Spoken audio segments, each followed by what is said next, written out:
All right. Welcome back, everyone, for another deep dive. Yeah. This time, we're tackling something I think we're all pretty familiar with: Oh, yeah, time management. for sure. Specifically, we dove into this really insightful conversation between a couple of podcast hosts about how to manage time better. Right. And what was really interesting is they started by talking about how time is different from any other resource. Okay. In what way? Well, like you think about it, I might get stressed if we spend a few extra dollars, Right.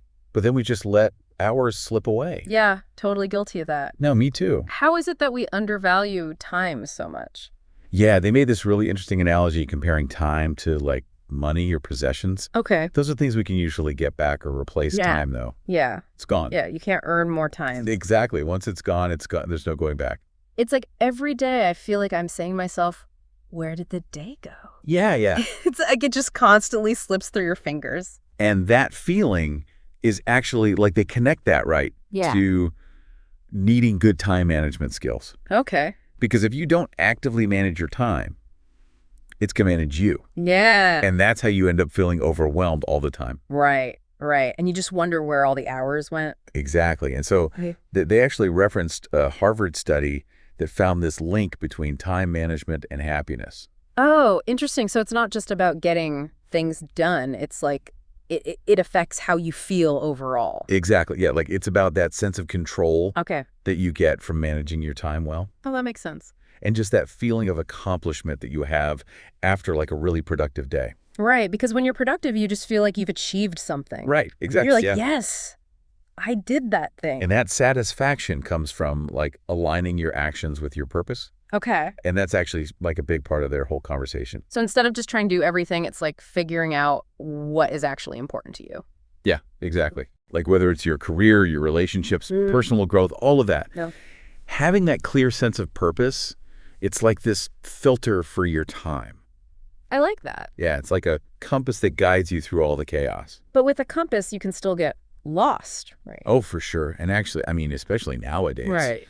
Distractions are everywhere. Yeah. Feels like we're constantly bombarded with distractions. Okay, so beyond the obvious ones like social media and the constant notifications. Right.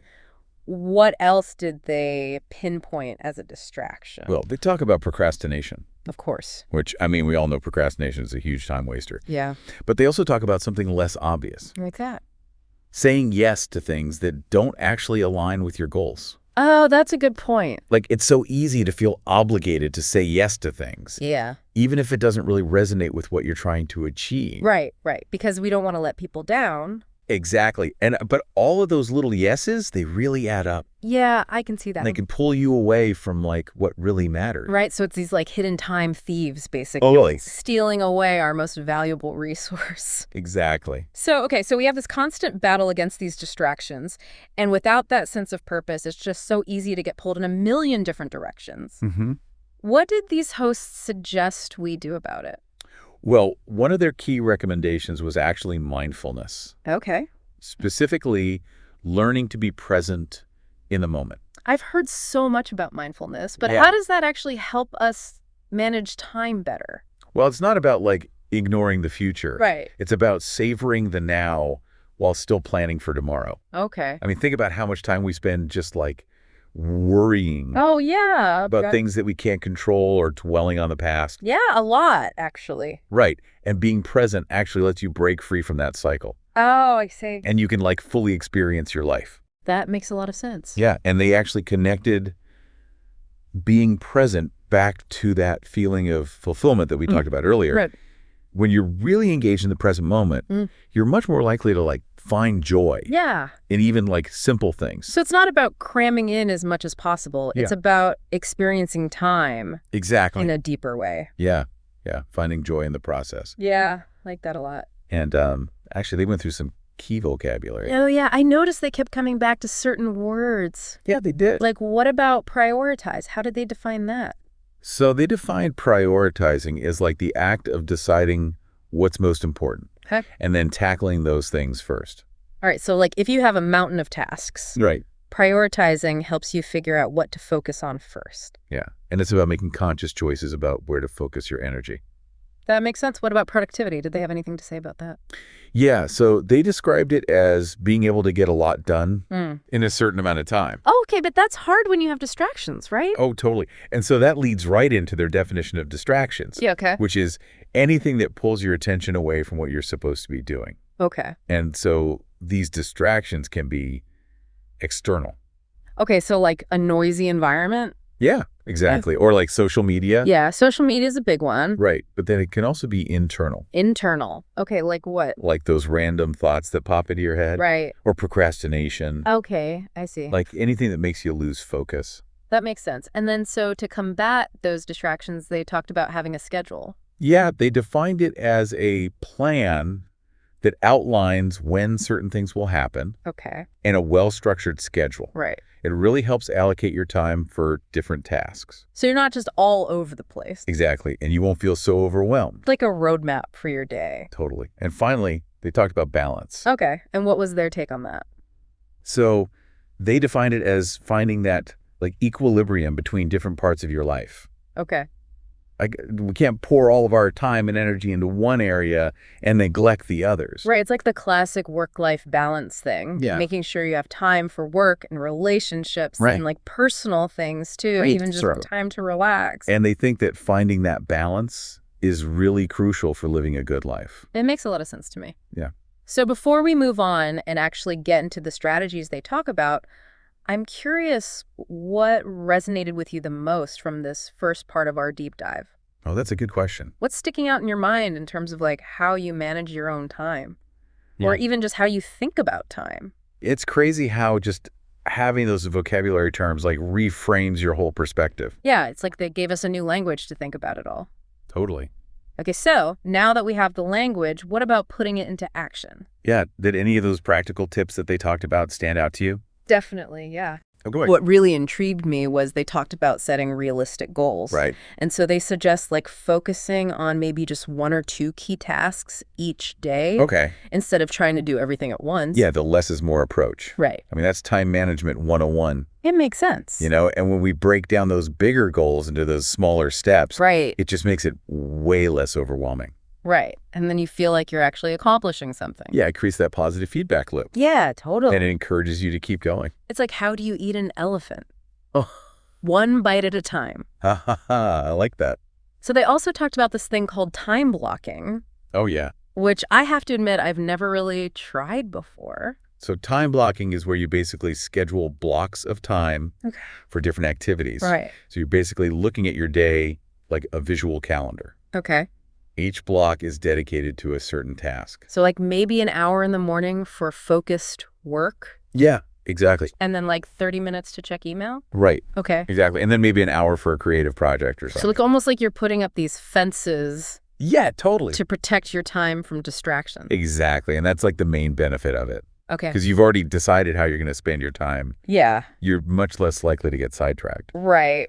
Because you're not just like winging it. Exactly. So did they give any like specific tips on how to actually make this work? Yeah. So the big thing is to be realistic with your time estimates. Okay. Like it's better to overestimate than underestimate. Yeah, it makes sense. Because if you underestimate, then you end up feeling rushed. Right. And then, if something comes up, Yeah. be flexible. Adjust your schedule if you need to. So it's more like guidelines than actual rules. Exactly. You're working with your schedule, Yeah. not against it. For sure. They also talked about learning to say no, Oh, yeah. The power of no. which I think can be really hard, Oh, absolutely. especially if you're someone who likes to please people. Yes. But they tied that back to having that sense of purpose that we talked about. Okay. Like when you know what truly matters to you, Right. it's way easier to be picky about what you commit to. So it's not about being selfish. Right. It's more about protecting your time Exactly. so you can focus on your goals. Right. And, sometimes saying no Yeah. can actually be the best thing for you Okay. Interesting. and for the people you're saying no to, I like that perspective. because it allows you to show up fully for the things that you do say yes to. Right. You're not spreading yourself too thin. It's like that whole oxygen mask analogy on a plane. Oh, yeah. You got to put your own mask on first. Right. And in this case, saying no is putting on your oxygen mask. Yeah, I love that analogy. So another thing they talked about was taking breaks, Yes. which I think is interesting because at first it seems kind of counterintuitive. Yeah, you'd think to make the most of your time, Yeah. you wouldn't want to take breaks. You just keep going. Exactly. But actually, breaks are super important Okay. to stay focused and productive. Why is that? Because when you just keep going without taking any breaks, Yeah. you actually burn out. Okay. Your performance declines. Your creativity suffers. Interesting. You make more mistakes. So it's like the opposite of what you want to happen. Exactly. And they compare your brain to like a muscle. Okay. It needs time to rest and recharge. So what kind of breaks are we talking about here? So they recommend stepping away from your workspace, maybe going for a walk, Okay. listening to music, meditating, Okay. talking to a colleague, anything to kind of de-stress. So it's about like shifting gears. Yeah, exactly. Okay. And then the last tip that they talked about was reflection. Right. Reflection is so important. In what way? It's where you kind of connect the dots. Okay. You figure out what's working and what's not working. So it's about asking yourself the hard questions. Yeah, like, am I actually using my time in a way that makes sense? Right. You know, am I managing distractions? Am I taking care of myself? Like checking in with your compass. Exactly. And by being honest with yourself about those questions, Yeah. you can figure out where you need to make changes. Right. So it's this constant process. Yeah, time management isn't just like a one-time fix. It's like this ongoing thing. Yeah, it's constantly evolving. That makes sense. And that's what's cool about it. Yeah. There's no right way to do it. Everyone's different. Exactly. It's all about finding what works for you. What I really liked about this conversation was how they tied it back to living a more meaningful life. Oh, for sure. Yeah. That was so powerful. It's not just about productivity. Right. It's about creating a life that you actually enjoy. Yeah, a life that like reflects your values. Exactly. It's about being intentional with your time. Yeah. You're choosing to spend it on things that bring you joy. And purpose. Right. And when you can actually manage your time well, Yeah. it creates space for all of those things. Right. You're less stressed, you're less rushed. You're more at peace. Exactly. It's like you're reclaiming your time so that you can really live. Yeah. Not just exist, but live. Beautifully put. And that actually leads us to a really important question Okay. for all of you listening. What does a meaningful life look like for you? That's such a good question. Yeah. And what are the things that bring you joy and purpose? And a sense of accomplishment. Right. I think it's a great question to think about. Yeah. Because I think for a lot of us, those answers change over time. Oh, for sure. As we grow and our priorities shift. Yeah. And that's okay. I mean, life is all about change. It's constantly evolving. Yeah, totally. The important thing is that you're like checking in with yourself Yeah. to make sure that what you're doing still aligns with what's important to you. It's like revisiting that compass, Exactly. making sure you're still on track. And if you're not, Yeah. you can always course correct. Right. Exactly. Yeah. You have the power to change. And I think that brings us back to that Harvard study we talked about earlier. Right. You know, the people who felt happier and more fulfilled, they weren't just good at managing their time. They were actively choosing Right. how they were spending it. Yeah. They were calling the shots. So it's not about just checking things off a to-do list. Right. It's about making sure that what you're doing actually aligns with your values. And that's what allows you to create a life that you actually enjoy. Yeah, a life that feels good. Exactly. So it's really about being intentional with our time. Yes, very much so. And treating it as the precious resource that it is. And I think that that's like the biggest takeaway from this whole conversation. Like, they're giving us permission to slow down I like that. and be more mindful. So how do we actually do that? Well, I have a challenge for you. Okay, I like challenges. Okay, so for the next week, what if you treated your time as if it was the most valuable thing you have? Oh, that's interesting. Yeah, I mean, what would that look like? Yeah. What kinds of choices would you make? Exactly. Like, if your time was truly precious, Yeah. how would you spend it? And it doesn't have to be like these huge, drastic changes. Yeah. It could be something small. Yeah, maybe you say no to something that you don't really want to do. Okay. Or you carve out 30 minutes to do something you actually enjoy. Yeah. Even those little things can make a big difference. They really can. It sets the tone. You're sending a message. To yourself and to the universe. Yeah. That your time matters. And that you're ready to take control. Exactly. All right, so that wraps up our deep dive into the world of time management. Yeah, I hope this conversation has given you some things to think about definitely. and maybe even inspired you to try some of these strategies in your own life. Yeah, and remember, time is a gift. Mm-hmm. It's up to us to decide what we do with it. So be present, be intentional. And make every moment count. Until next time.